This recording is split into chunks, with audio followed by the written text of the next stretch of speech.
Assalamualaikum warahmatullahi wabarakatuh. Jumpa kembali di channel Ngulik Horor. Channel ini menceritakan tentang kisah-kisah misteri. Di kesempatan kali ini, saya akan membawakan kisah misteri yang ditulis oleh Ed Nafila. Oh iya, di dalam cerita ini, nama dan tempatnya disamarkan semua ya, untuk menjaga privasi pihak yang terlibat di dalamnya. Yuk, daripada kita lama-lama, langsung saja kita simak ceritanya. Bismillahirrahmanirrahim.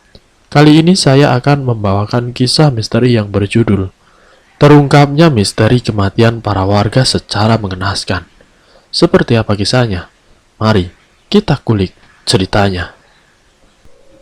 Sebagai warga dari Pulau Kalimantan, sebut saja namanya Pak Sigit. Pak Sigit dengan keluarga, istri serta 3 anak, yang notabene 2 orang bukan anak kandungnya. Anak kandungnya hanya Anita. Mereka bertiga masih duduk di bangku sekolah dasar. Mereka hidup rukun antara tetangga, tanpa mengusik keingintahuan mengenai pekerjaan. Akan tetapi, di mata warga sekitar, keluarga Pak Siki tidak bekerja. Namun banyak orang keluar masuk ke rumahnya.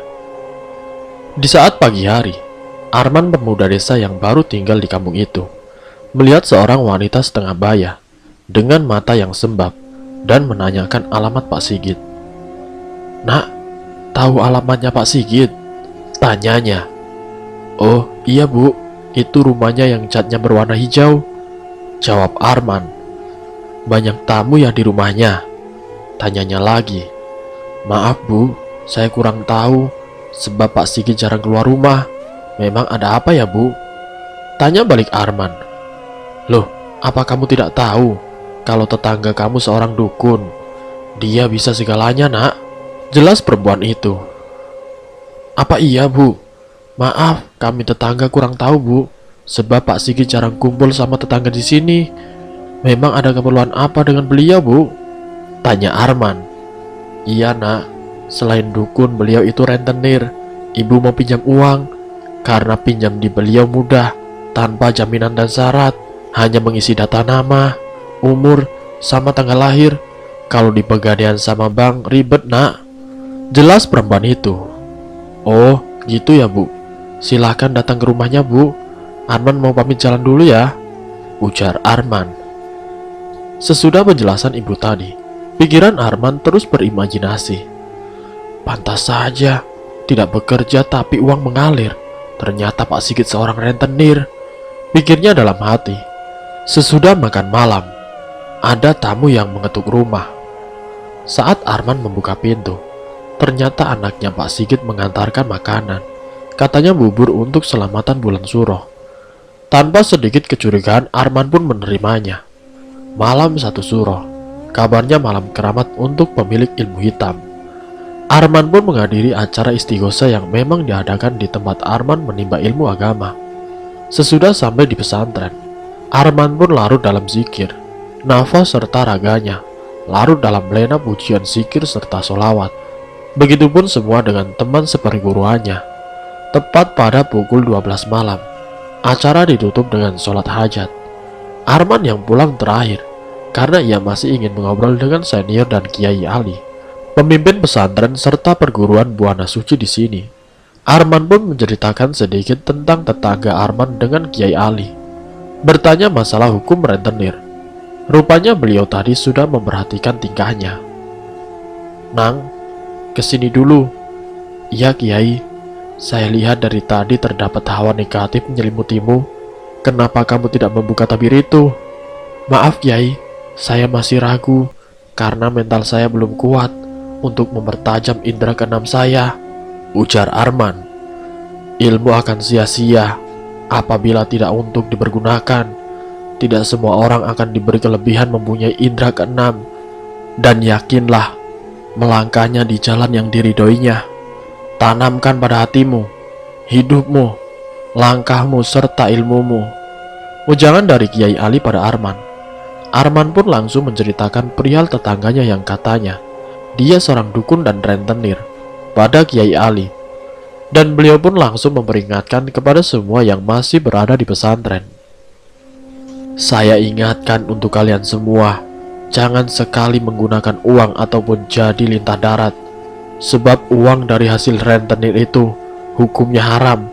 Harta yang kamu peroleh dengan cara hal itu akan terkena imbasnya hingga 7 turunan. Maka jangan sekali-kali kalian membungakan uang riba. Jelas Kiai Ali. Tanpa terasa sudah jam 3 dini hari. Arman pun pamit undur diri bersama santri yang lain. Sesudah sampai di kampung halaman, entah mengapa temannya Arman ini tidak langsung pulang ke rumahnya.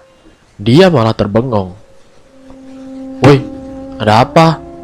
Seperti melihat hantu saja kamu," ujar Arman. "Jangan ngomong gitu, lihat itu, rumah di sana mengeluarkan api," jawab temannya. "Hah? Ada kebakaran rumah? Mana?" tanya Arman karena ia tidak melihat apapun. Hanya suasana sepi karena sudah masuk jam 3 pagi.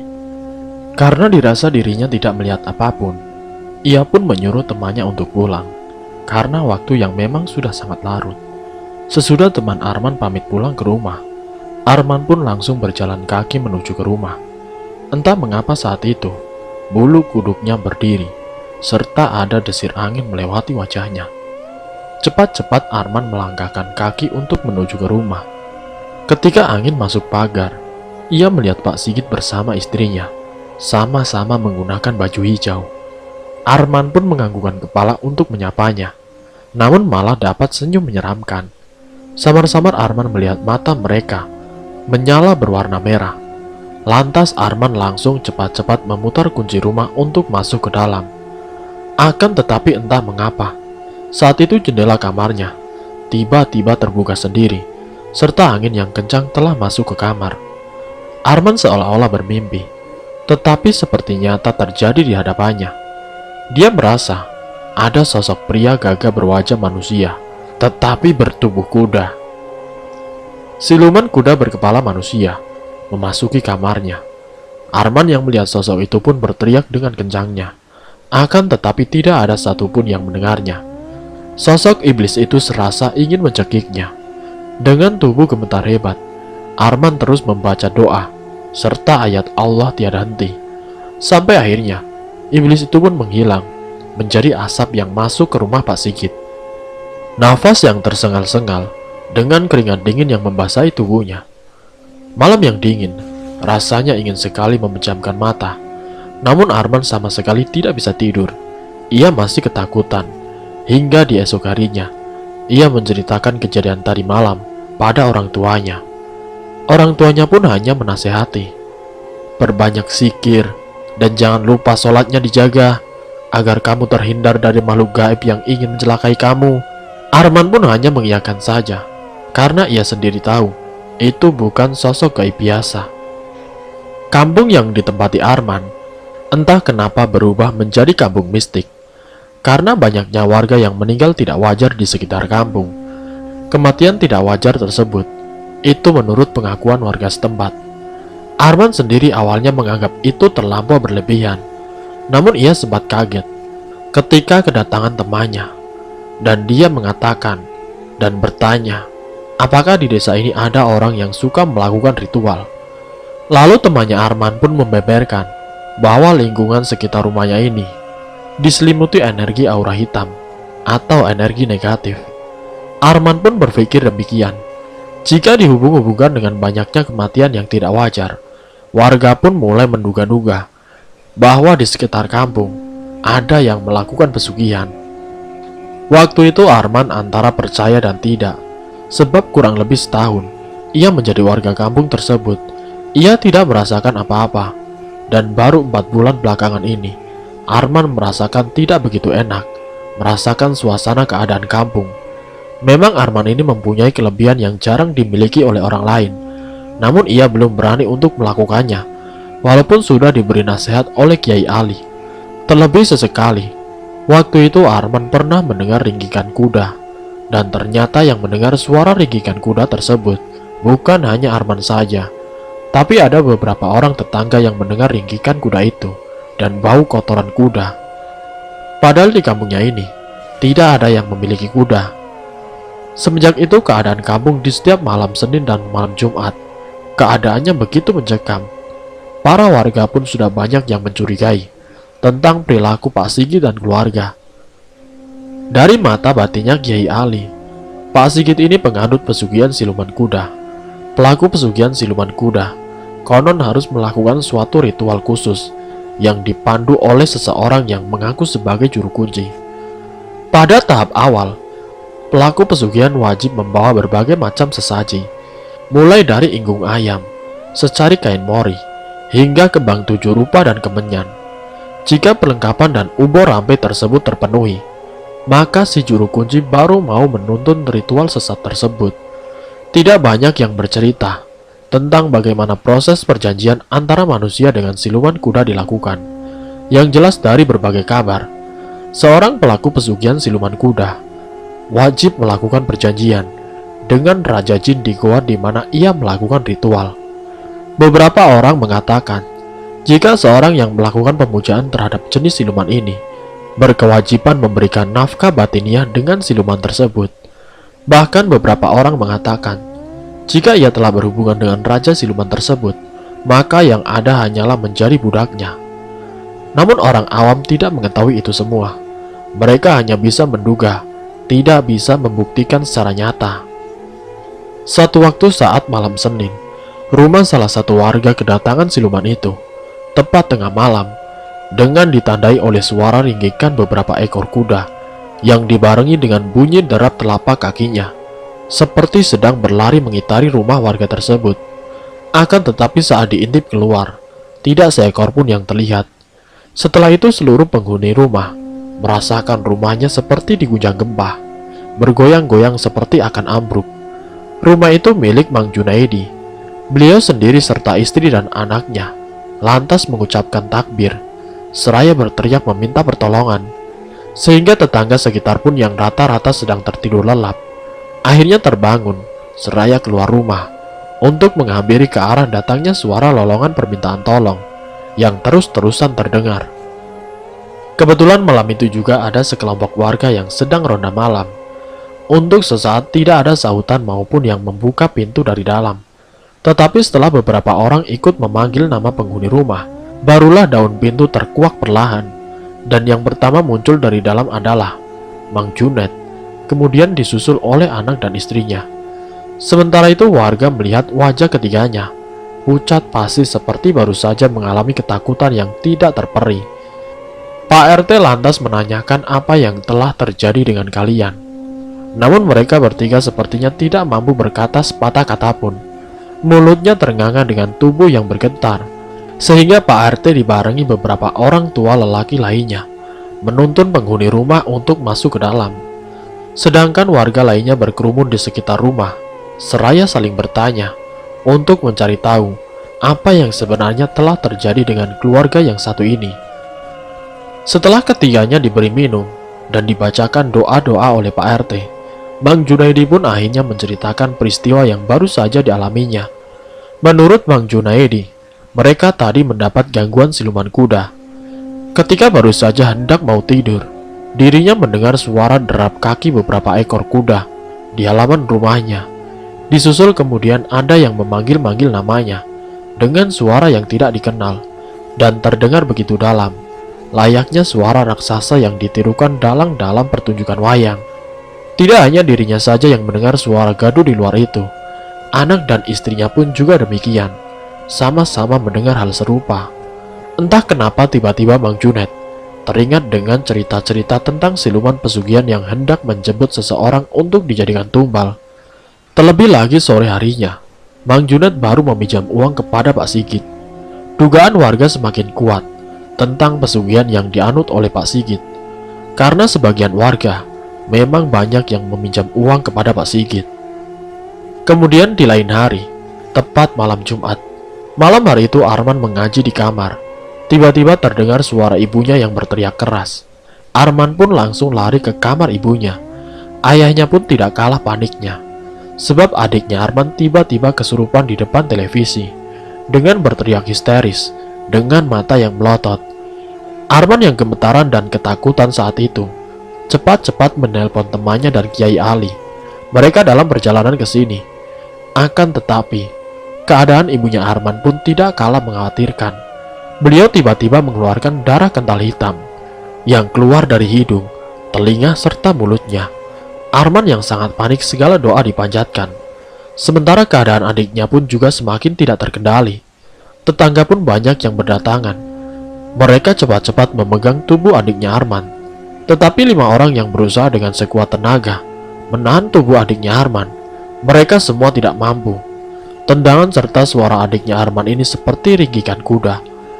Akan tetapi, Allah berkehendak lain.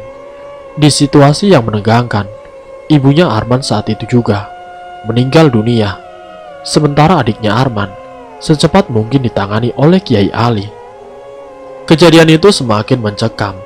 Kiai Ali mengatakan pada Arman bahwa ibunya Arman ternyata telah dijadikan tumbal pesugihan siluman kuda dan arwahnya sedang dibawa ke alam siluman.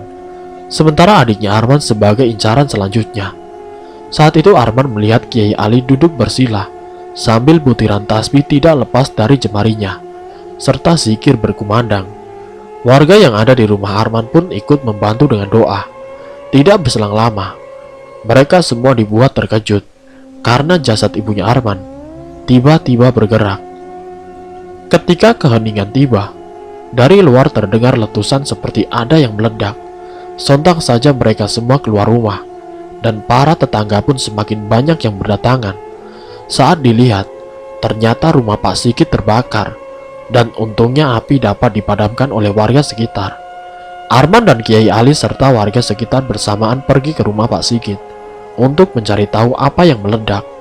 Salah satu warga pun mendobrak pintu depan dan masuk ke dalam rumah Pak Sigit.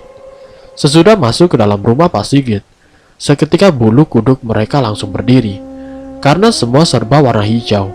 Warga melihat anaknya Pak Sigit menangis dalam kamar, dan rupanya tampak kusuk Pak Sigit bersama dengan istrinya untuk memuja yang meledak dan terbakar. Akibatnya Pak Sigit bersama istrinya tewas dengan tubuh terbakar hangus dililit listrik. Lantas mereka semua mencari tahu sumber ledakan itu. Akan tetapi hampir 1 jam mencari, mereka tidak menemukan sumber suara ledakan itu. Kata Kiai Ali, Pak Sigit bersama dengan istrinya melakukan jalan sesat, yaitu telah bersekutu dengan siluman kuda, dan tumbal pesugihan siluman kuda akan mengambil nyawa warga yang sama dengan hari kelahiran atau weton anaknya sebagai pengganti tumbal anaknya. Ternyata tanggal kelahiran ibunya Arman sama dengan anaknya Pak Sigit. Warga pun akhirnya tahu kebenarannya. Dan akhirnya genap 7 hari wafatnya almarhumah ibunya Arman. Tepat pada tengah malam hari, Arman melihat sosok ibunya yang melambaikan tangan, seolah sedang berpamitan padanya. Arman berusaha untuk memanggil ibunya, namun sosok ibunya ini semakin menjauh, dan bersamaan dengan itu, Arman melihat jendela luar, tepat ke arah rumah Pak Sigit. Tidak berselang lama, terdengar suara ringgikan kuda, dan ada sinar keluar melesat keluar. Rumah yang dihuni Pak Sigit pun terbakar habis, tidak tersisa. Anak-anaknya pun sekarang diasuh oleh Pak Kiai Ali di pesantren, agar tidak mengikuti jejak orang tuanya. Demikianlah kisah yang dialami oleh Arman. Semoga dari kisah ini, kita dapat mengambil hikmahnya, ambil sisi positifnya, dan buang jauh-jauh sisi negatifnya. Terima kasih untuk kalian yang sudah mampir di channel kami. Jika kalian tertarik dengan video kami, silahkan tekan tombol like, share, dan komen. Tekan subscribe untuk mengikuti video-video kami yang selanjutnya. Wassalamualaikum warahmatullahi wabarakatuh.